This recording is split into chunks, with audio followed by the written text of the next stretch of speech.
గురుగారు నమస్కారం అండి. నమస్కారం.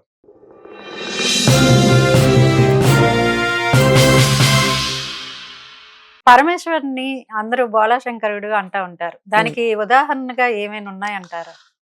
పరమేశ్వరుడు బోళాశంకరుడు కరుణామయుడు.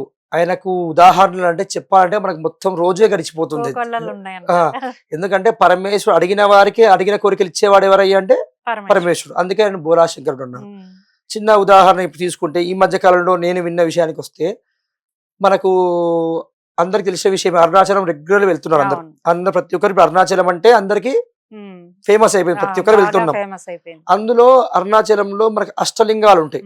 అవునా? అష్టలింగాల్లో ఈశాన్య లింగం ఉంటుంది.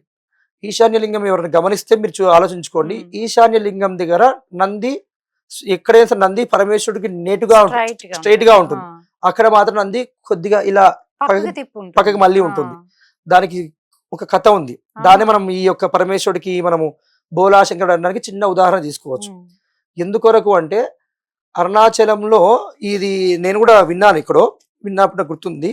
ఏ విధంగా అంటే అక్కడికి అరుణాచలానికి అందరు ఎన్నో విషయాలు భక్తి కొరకు స్వామిని మొక్కడానికి వచ్చినప్పుడు ఈ తమిళనాడు ఉంటారు కదా భక్తులు, భక్త బృందం అంటే వాళ్ళు చాలా మంచి గానామృతం చాలా బాగుంటుంది తమిళనాడు వాళ్ళది. వాళ్ళు అక్కడికి వచ్చి ఆ యొక్క ఈశాన్య లింగం దగ్గర స్వామిని గానామృతంలో పాటలు పాడుతూ అందులో ఒక భక్తుడు ఏమంటారంటే, అయ్యా పరమేశ్వర, మేము ఎక్కడి నుంచో ఎంతో దూరం నుంచి నిన్ను చూడడానికి వచ్చి నీకోసం ఇంత గానామృతం చేస్తున్నాము. ఈ సమయం నిన్ను మొక్కుదామంటే నీకు అడ్డంగా నంది ఉంది, మనం నువ్వు కనిపించట్లేదు, మేము ఏం చేయాలని ఒక భక్తుడు అడుగుతాడంట. అడిగినప్పుడు ఆ పరమేశ్వరుడు, ఓ నందీశ్వర, నన్ను చూడడానికి భక్తులు వస్తే నువ్వు అడ్డంగా ఉన్నావు అంటే కొద్దిసేపు నీ తల పగకి తిప్పు అంటే ఆ నందీశ్వరుడు తల పగకి తిప్పుతాడంట. మీరు ఇప్పటికి వెళ్తే అరుణాచలంలో నంది తల కొద్ది మళ్ళీ ఉంటుంది.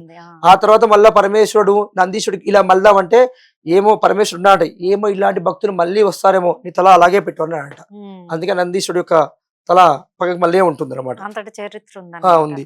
అదే విధంగా మనకు కరుణామయుడు చెప్పుకోవడానికి మనకు ఉదాహరణకు 2-3 కథలు తీసుకుంటే భస్మాసుడు కథ ఉంది. భస్మాసుడు ఏం చేశాడు, స్వామి తెలిసి కూడా భస్మాసుడికి వరం ఇచ్చాడు. అలాంటి కథలు చెప్పుకుంటూ వస్తే పరమేశ్వరుడు చాలా ఉన్నాయి. అంతెందుకు, ఉదాహరణకు ఒక శివరాత్రి కథ ఉంది. శివరాత్రి కథలో కూడా తెలిసి తెలియక ఒక పక్షి, అంటే మనకు రాక్షస పక్షులు ఉన్నాయి కదా, అందులో ఒక పక్షి శివరాత్రి రోజు తెలియక ఒక బిల్వపత్రి మీద చెట్టు మీద కూర్చుంది అనమాట. కూర్చుంటే తన కాళ్ళకు ముళ్ళు కుచ్చుకుంటది. బిల్వపత్రికి ముళ్ళు ఉంటాయి. కుచ్చుకున్నప్పుడు కాళ్ళను దులుపుతూ ఉన్నప్పుడు కాళ్ళు కంటుకున్న బిల్వపత్రి ఆకు ఉంటుంది చూడండి, ఆకు రాలిపోయి కింద పడుతుందంట. కింద పడి చెట్టు కిందేనే ఒక శివలింగం ఉంటుంది. ఆ శివరాత్రి రోజు ఆ లింగం మీద బిల్వపత్రి పడడంతో ఆ యొక్క పక్షికి ఆ యొక్క రాక్షస గుణంతో తొలగిపోయి మళ్ళా పూర్వవైభవం వచ్చిందంట. ఇదో కథ ఉంది. ఇలాంటివి చెప్పుకుంటూ వెళ్తే పరమేశ్వరుడు గురించి చాలా చెప్పుకుంటూ వెళ్ళొచ్చు అనమాట. ఓకే గురుగారు, చాలా బాగా చెప్పారు. నమస్కారం.